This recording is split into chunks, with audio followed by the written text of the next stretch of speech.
In 1805, Napoleon Bonaparte devised an aggressive strategy to defeat the British before they could interfere with his European ambitions. At Boulogne, on the northern French coast, he amassed an invasion force of nearly 150,000 troops and 7,000 horses. Thousands of specially constructed flat-bottomed barges were gathered in the harbor, ready to transport French troops across the English Channel. His naval commanders disliked the design, warning they were prone to sinking in rough seas, but Napoleon dismissed their concerns, confident in his ability to overwhelm British defenses. The primary impediment was the Royal Navy. As long as Britain controlled the Channel, Napoleon's army was stuck. To clear the sea route, a combined Franco-Spanish fleet, led by Admiral Pierre-Charles Villeneuve, needed to escape the British blockade at the Spanish port of Cadiz, link up with reinforcements, and sweep the British forces aside.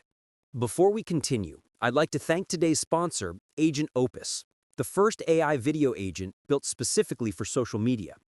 Agent Opus can convert any concept, a script, blog post, audio clip, or even just a headline, into polished, shareable content.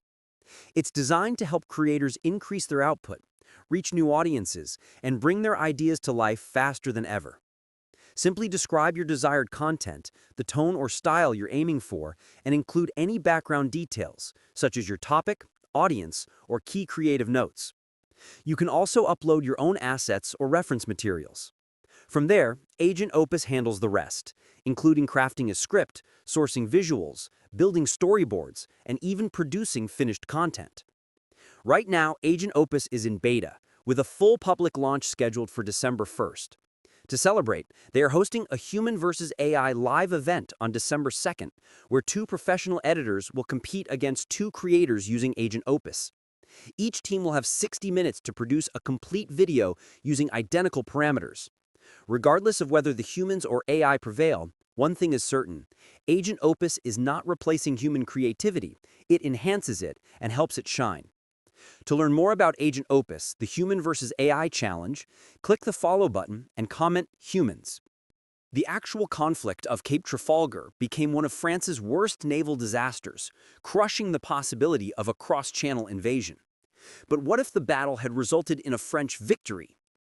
Privately, Napoleon harbored doubts about the invasion. But rather than confuse his admirals with revised orders and new strategies, he maintained his original course. Instead of dispersing his fleets across the Atlantic, Napoleon ensured they were concentrated against the main British threat. In Cadiz, Villeneuve successfully escaped the blockade before the British could force his surrender through starvation. Admiral Horatio Nelson was still able to intercept the combined Franco-Spanish fleet off Cape Trafalgar. The British columns attempted to breach Villeneuve's formation and destroy the fragmented sections individually.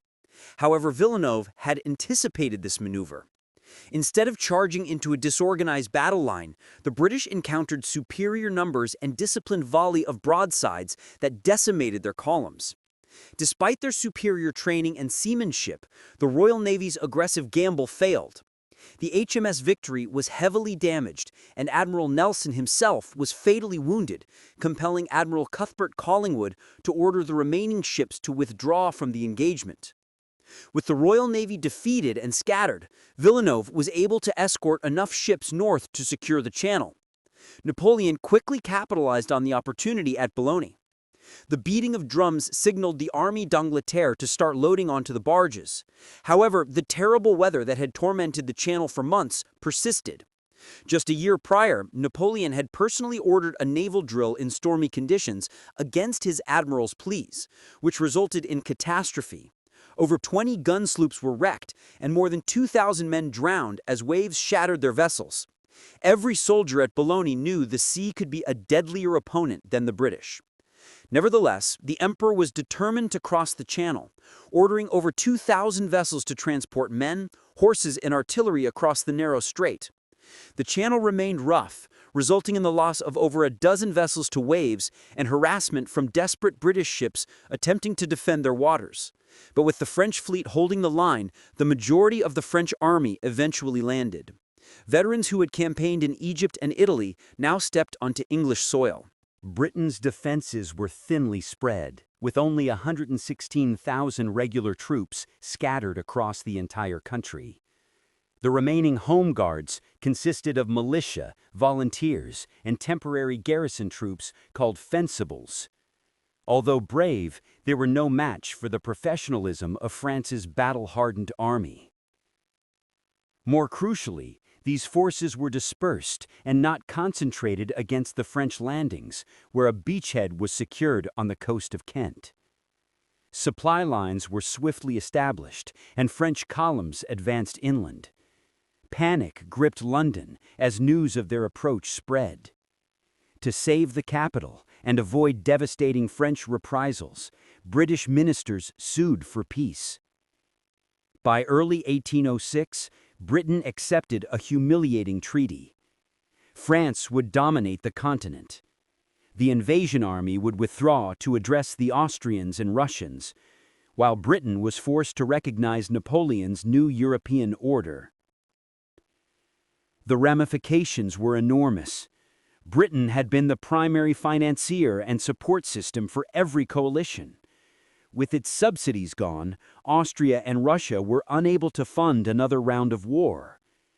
Prussia remained neutral, cautious of facing France alone. Crucially, Napoleon had no need for the continental system because a blockade of Britain was now superfluous. That single change spared Europe the disastrous campaigns in Spain and Russia. Without these two fronts draining his strength, Napoleon was free to focus his forces on the continent, even as previously subjugated powers like Austria and Prussia secretly plotted against French dominance. For Britain, it would take many years before they could recover enough to challenge the continent again.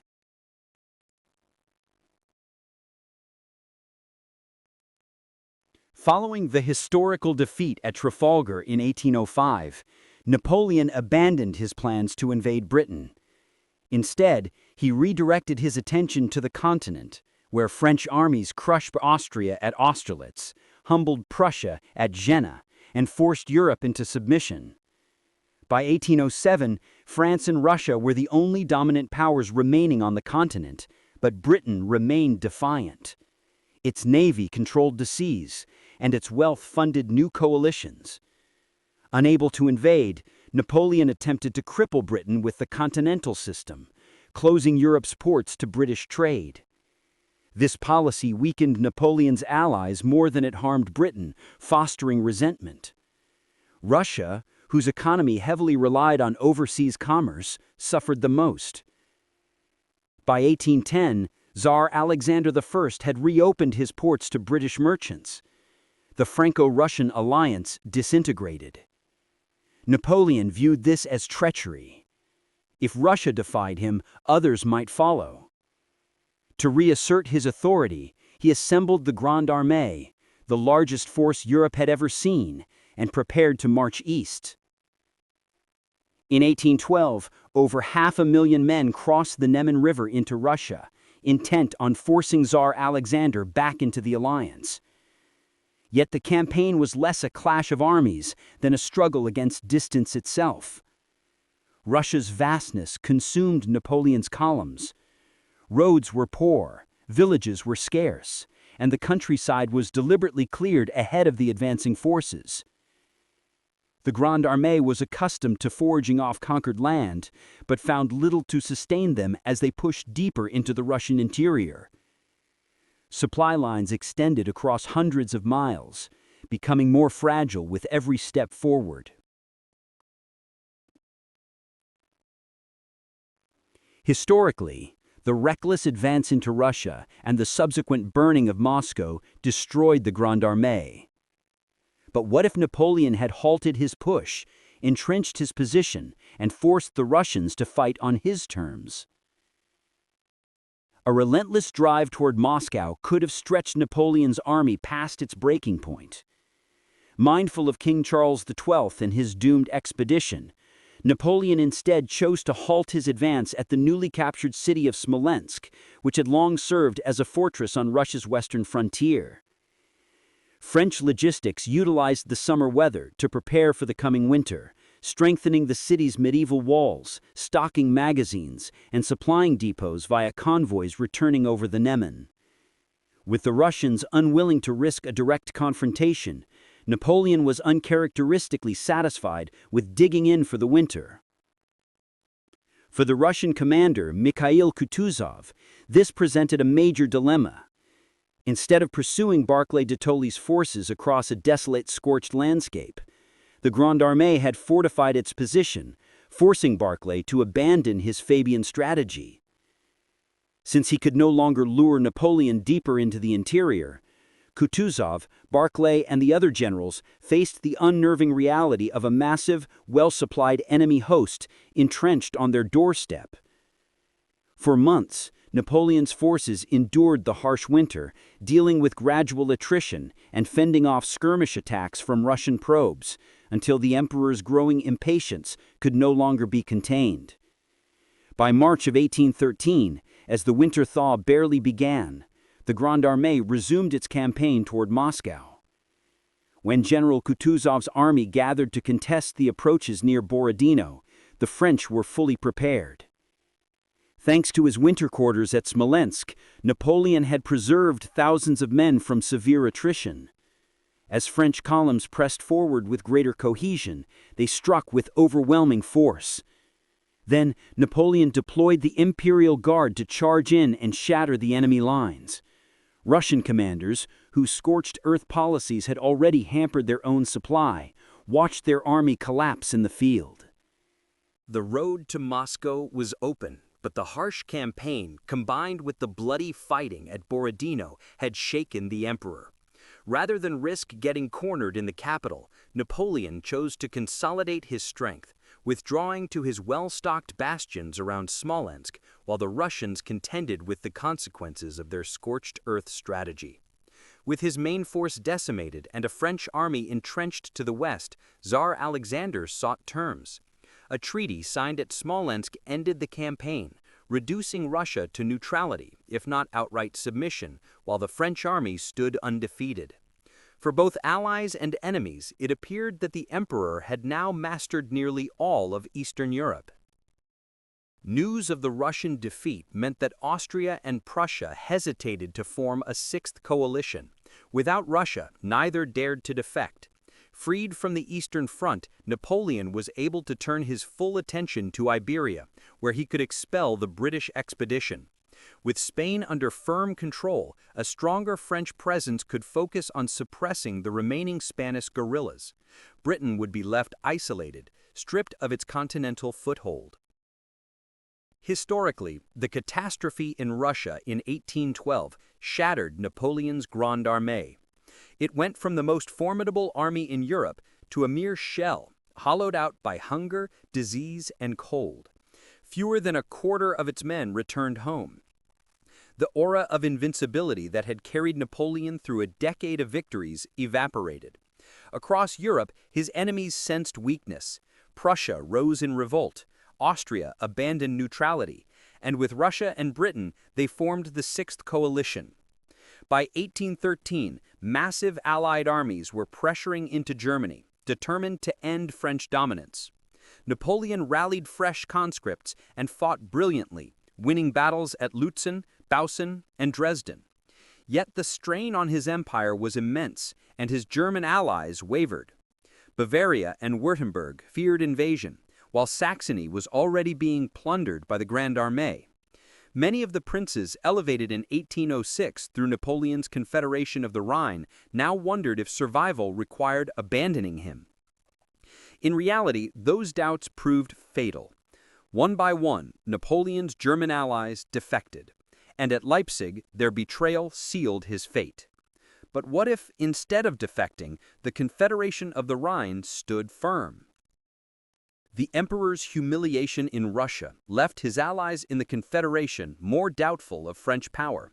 But rather than adopting his usual authoritarian approach, Napoleon instead heeded the advice of his counselors, who emphasized the need to reassure the Germans.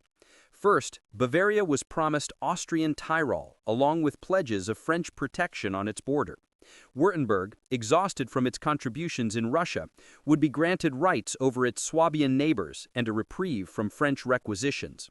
Saxony was shielded from the worst depredations of Napoleon's army, while King Frederick Augustus was promised a free hand in Poland, as well as greater autonomy within the Confederation.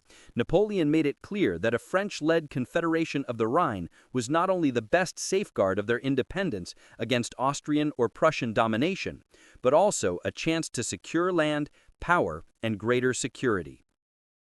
By October 1813, the Sixth Coalition had gathered three massive armies around Napoleon in Germany.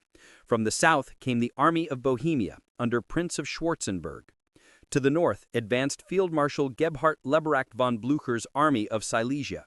And from the northeast moved the Army of the North under Crown Prince Bernadette of Sweden.